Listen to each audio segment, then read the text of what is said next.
আর্জেন্টিনার নামটাই অন্যরকম, বর্তমান চ্যাম্পিয়ন, টাইটেলের জন্য তারা সবসময় লড়াই করছে। কিন্তু গতকাল ম্যাচের পরে ব্রাজিলের কোচ কার্লো আনচেলোত্তি নিজে বলেছিলেন যে এবারে ওয়ার্ল্ড কাপে হাই ইন্টেন্সিটির ম্যাচ হচ্ছে, হাই প্রেসিং এর ম্যাচ হচ্ছে। আর্জেন্টিনা সেই ধরনের ফুটবল খেলে না এবং সে কারণে আর্জেন্টিনা এবার ওয়ার্ল্ড কাপও জিতবে না। কার্লো আনচেলোত্তি অবশ্যই বড় কোচ, 5টা চ্যাম্পিয়ন্স লিগ আছে, একমাত্র কোচ হিসেবে 5টা চ্যাম্পিয়ন্স লিগ তিনি জিতেছেন, ইউরোপের টপ 5 লিগে ডমিনেট করেছেন, প্রথমবার জাতীয় দলে এসেছেন। আর্জেন্টিনাকে নিয়ে তার যে অবজারভেশন যে আর্জেন্টিনা ওয়ার্ল্ড কাপ জিতবে না, আর্জেন্টিনা হাই ইন্টেন্সিটি ফুটবল খেলে না, এটাকে আপনি কিভাবে মূল্যায়ন করবেন? না, উনি একজন দক্ষ কোচ, উনি বলতেই পারে, ওনার মানে ভাস্ট এক্সপিরিয়েন্স ওনার আছে, উনি বলতেই পারেন একটা টিমের ব্যাপারে। বাট আর্জেন্টিনার কোচ ডেফিনেটলি সেই কৌশলগতভাবে অনেক দূর এগিয়ে আছে, কারণ যে ফুটবলটা তারা খেলেছে এটা সচরাচর দেখা যায় না। এবং এখনও মনে হয় আপনার আমার চোখে লেগে আছে ওদের পাসিং, ওদের বল স্পেস ক্রিয়েট করা, বিভিন্ন ওপেন স্পেস কাজে লাগানো, এই জায়গাগুলোতে ওদের থেকে দক্ষ খেলোয়াড় পাওয়া খুব ডিফিকাল্ট, কারণ তারা একটা টিম হিসেবে খেলে। আর আপনি বিভিন্ন আমরা ইউরোপিয়ান এবং ল্যাটিনের খেলাগুলো যেগুলো আমরা দেখছি, দেখা যায় যে ইন্ডিভিজুয়ালি উপর বেশি জোর দিয়েছে।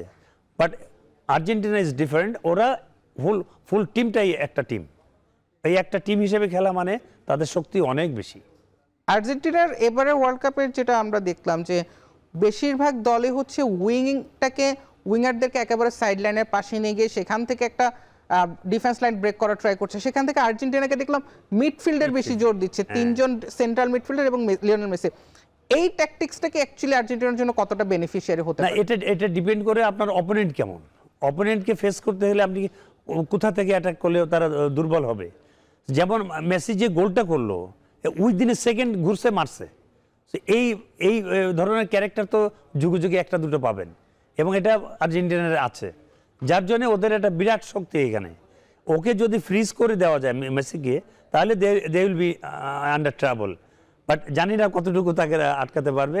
বাট মেসি ইজ মেসি, তার যে মানে সঙ্গীরা, তার যে সতীর্থ খেলোয়াড়গুলো আছে সবাই তাকে চেনে, এবং অনেক দিন ধরে একটা টিম একসঙ্গে খেলছে, ওদের আন্ডারস্ট্যান্ডিংটা অনেক বেটার হবে।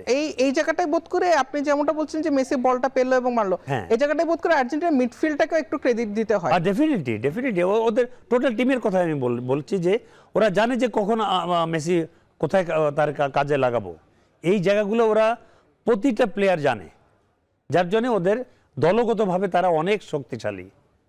আর্জেন্টিনার যে ঐতিহ্য যেটা ছিল, যেটা ট্যাঙ্গো ফুটবল হিসেবে বলা হয়, ব্রাজিলের যদি সাম্বা থেকে আর্জেন্টিনার আছে ট্যাঙ্গো, এই ট্যাঙ্গো ফুটবলটার দর্শনটাকে আপনার কাছে কেমন লাগে? যে ছোট ছোট পাস, ফাইনাল থার্ডে গিয়ে একেবারে স্পেস ক্রিয়েট করার পরে একটা চকিতে অ্যাটাক, এই খেলাটাকে আপনি কিভাবে মূল্যায়ন করেন? এটা নান্দনিক খেলা, এটা দেখতেও সুন্দর লাগে। ফুটবল তো is a game of art. এই আর্টটা যদি চলে যায়, হিট অ্যান্ড রান করলে তো ওটার কোনো মজা পাওয়া গেল না। সো এই জায়গাটা আমার মনে হয় এখনও তারা এই জন্যে এত পপুলার।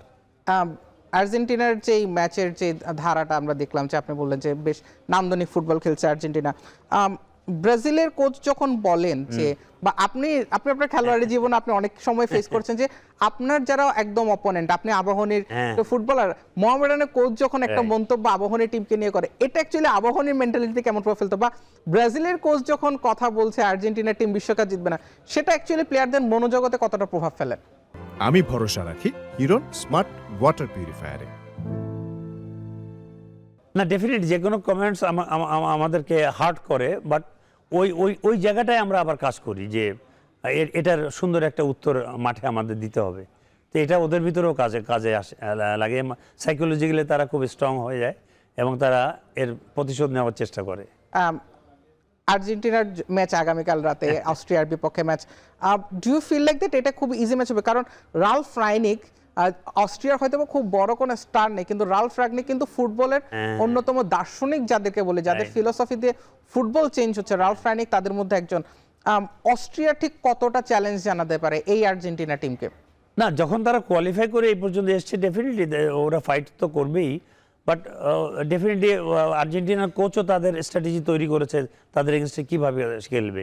লিওনেল স্কালোনির কথা বললেন যে স্ট্র্যাটেজি দিয়ে করবে। লিওনেল স্কালোনিকে আমরা সবসময় দেখি যে তিনি প্রতিপক্ষ বুঝে তারপরে ট্যাকটিক্স চেঞ্জ করেন। গত ওয়ার্ল্ড কাপে আর্জেন্টিনার 7টা ম্যাচে 6টা ভিন্ন ভিন্ন আলাদা আলাদা ফরমেশনের টিম নামিয়েছিল। লিওনেল স্কালোনিকে আর্জেন্টিনার জন্য সবচেয়ে বড় শক্তির জায়গা কিনা after Lionel Messi obviously? Definitely coach তো মানে যে কোনো টিমের জন্য একটা টনিকের মতো কাজ করে, যে আমার মাই কোচ ইজ দেয়ার। উনি জানে কিভাবে কাকে কখন চেঞ্জ করতে হবে, কাকে কোন ফরমেশনে কাকে ফেস করতে হবে। কোচকেই শাবাশি দিতে হয় সারা জীবন। লিওনেল স্কালোনিকে নিয়ে কি বলবেন আপনি, যে তার না, he is a very good coach, undoubtedly. যখন শুরু করেছিলেন তখন কি সেই ভরসাটা পেয়েছিলেন? বিকজ স্কালোনি এসেছিলেন খুবই কম বয়সে এবং তিনি একেবারেই তখন স্বয়ং ডিয়েগো ম্যারাডোনাও তার বিরোধিতা করেছিলেন যে ওকে এই কোচকে আমরা চিনি না। 2006 বিশ্বকাপ খেলেছিলেন মেসির সঙ্গে, রাইট ব্যাক ছিলেন তিনি নিজে। এমন একটা কোচকে আর্জেন্টিনা বসালো, সেই সময়টাকে ভাবতে পেরেছিলেন কিনা? ওই কোচের সঙ্গে মেসির কেমিস্ট্রিটা দারুণ, হ্যাঁ, এবং ওর কথা মতোই কিন্তু ও হচ্ছে। এই কোচকে নিয়ে কতটা আশাবাদী আমি খুব আশাবাদী। এখন কেমন লাগছে? আমি খুব আশাবাদী, এবং সে এখন অনেক পরিপূর্ণ একটা কোচ, এবং আমার মনে হয় সে ভালো করবে। লাস্ট একটা জিনিস, এক লাইনের উত্তর নিব। আনচেলত্তি বলেছেন আর্জেন্টিনা বিশ্বকাপ জেতার মতো অবস্থানে, আপনি কি এটাতে একমত নাকি একমত না? আমি একমত না। আর্জেন্টিনা ওয়ার্ল্ড কাপ জিততে পারবে? জিততে পারে।